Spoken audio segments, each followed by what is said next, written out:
two intergalactic legends, the Yautja from the Predator franchise. This legendary alien hunter race has amazing technology, strength, and instinct. Brought to life on screen with Arnold Schwarzenegger in the first original movie, The Predator, absolutely iconic character and alien race species out there in action sci-fi movies. Up against the Mandalorian from the Star Wars franchise. The bounty hunter turned father figure is the reflection of the Mandalorian warrior code.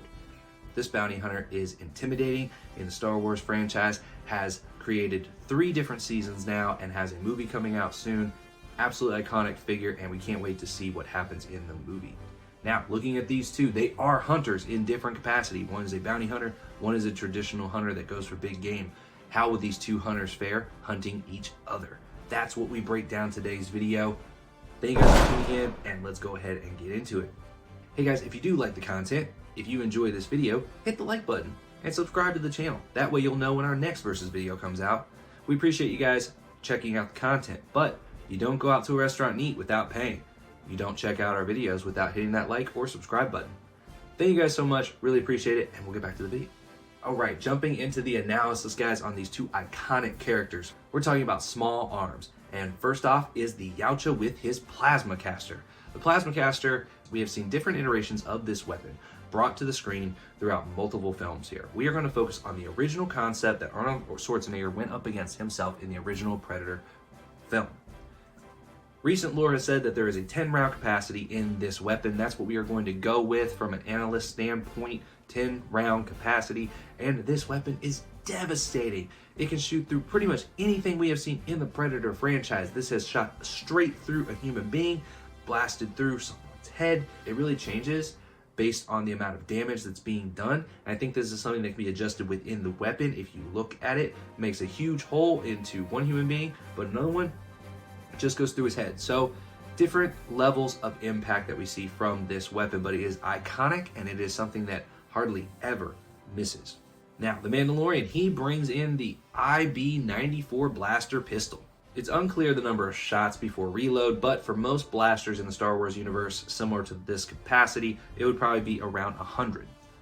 So that's what we're taking into the analysis, 100 round capacity. So definitely way more rounds that he can get off, but will the power of the plasma caster overtake the amount of rounds that you get with the blaster pistol? Both are very accurate weapons, but the plasma caster is something that it's not really being controlled by hand. There's less errors as well as a much bigger punch. Okay, so we are going to give this in favor of the Yautja. But who knows, when it comes to armor, guys, that's what we're going to break down next. Will that plasma caster go through Beskar? Okay, breaking down the armors. Mando brings the classic Mandalorian beskar-armored. This is the strongest metal in the Star Wars franchise. Even a lightsaber cannot cut through this thing. So absolutely amazing and iconic piece of armor that the Mandalorians are known for wearing. Pretty much impenetrable. Now, the Yautja, he sports armor as well. Is it as strong? No, not really. We're going to take the armor that we see from Alien vs. Predator. We do see the Yautjas going in with pretty bulky armor, and this is something that we think they're going in pretty heavy duty. We've never seen a Yautja go in with armor as intense as this in this film. Now, this armor, like we said, it's not that impenetrable. We see the alien bite through this thing, through the skull of the armor. Now, that doesn't give us a lot of faith, because I'm pretty sure if the alien tried to sit there and do that face smash through Beskar, it'd be cracking some teeth on that little chomper right there. So we are going to give the edge when it comes to armor to the Mandalorian. Now, it is interesting because you can do cloaking. We're going to consider that in the armor with the Yautja because it's a part of his helmet, which is part of the armor. But we still don't think that gives him enough of an edge because the Mandalorian can do infrared vision with his helmet. So he would be able to spot out the Yautja, wouldn't give him an advantage in this aspect.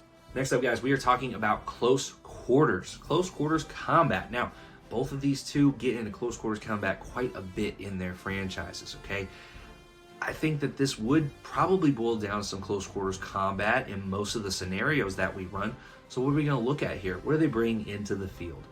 Well, Mandalorian is going to be bringing his Amban sniper rifle. He can use this as a staff, and it has an electroshock tip on it for some electrifying attacks. Now, the Yautja will be bringing the Combi stick. The Combi stick is a very versatile weapon. It can extend in length or it can shorten. This creates a staff, create a spear, or even something that's more like a blade that you would use really close quarters combat. And so because of the versatility here, and actually the power as well, you've got Mandalorian bringing a sniper rifle.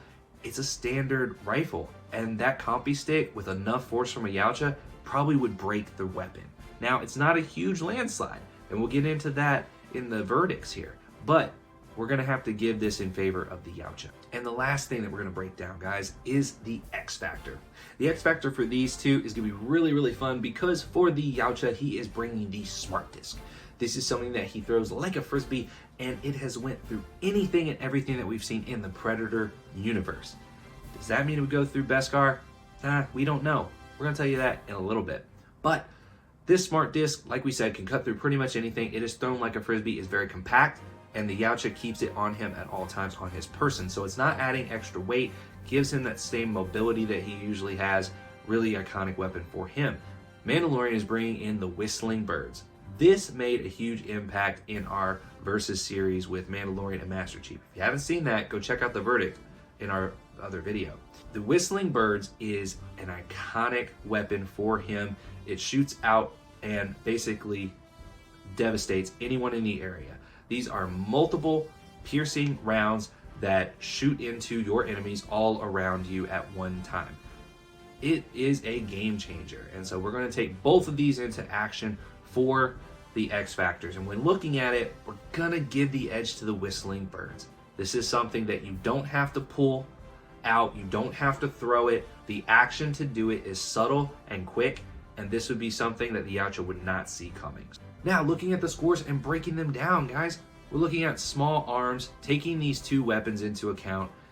Yes, we went in favor of the Yautja, but how much was it? We went a 7 to a 9. Yes, the impact from the plasma caster gives him the edge here, 100%. It is a massive weapon. However, if he runs out of those 10 round capacities, there is 100 there, so it's not a landslide. There's a 2-point difference. Looking at the armor, breaking down the Yautja's armor that we saw in AVP and the Mandalorian's beskar armor. Yes, we went in favor of the Mandalorian. It wasn't a landslide, but this is something where beskar is not penetrated. He had to get a perfect 10 here. We went with an 8 for the Yautja because it's probably one of the most impenetrable armors, if we had to guess, from their technology in the Predator universe. So it'd have to stack up pretty high there.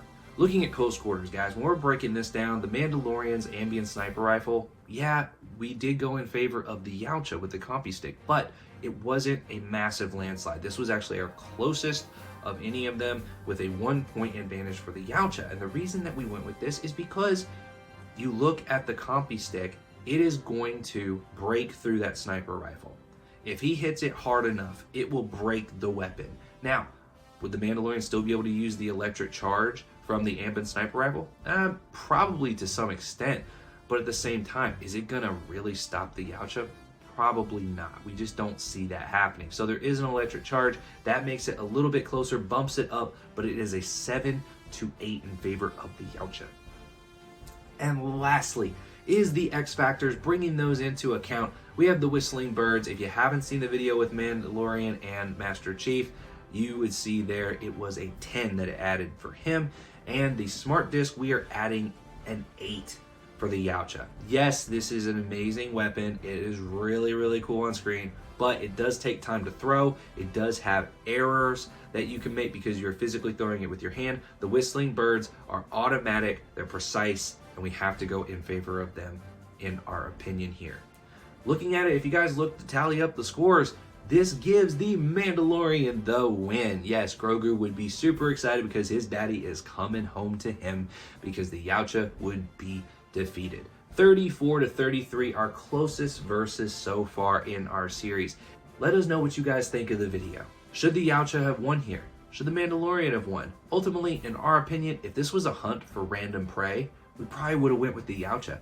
We think he is a better hunter of prey, of animals, of species. Yes, But when it comes to a battle one-on-one with two warriors like this, we would give it in favor of the Mandalorian. The Yautja is probably the better hunter. The Mandalorian is the better warrior. That's why we went with him in this bout. So let us know what you guys think in the comments down below. We would appreciate any interaction, engagement. If there's anything you think of that can help enhance our videos, anything we can do to make it better for you, let us know as well. We're wanting some feedback to see what we can do to make the videos a little bit better for everybody out there. Thank you guys so much for tuning in. Remember, hit that like button and subscribe button, and Christ is King. We'll catch you on the next one.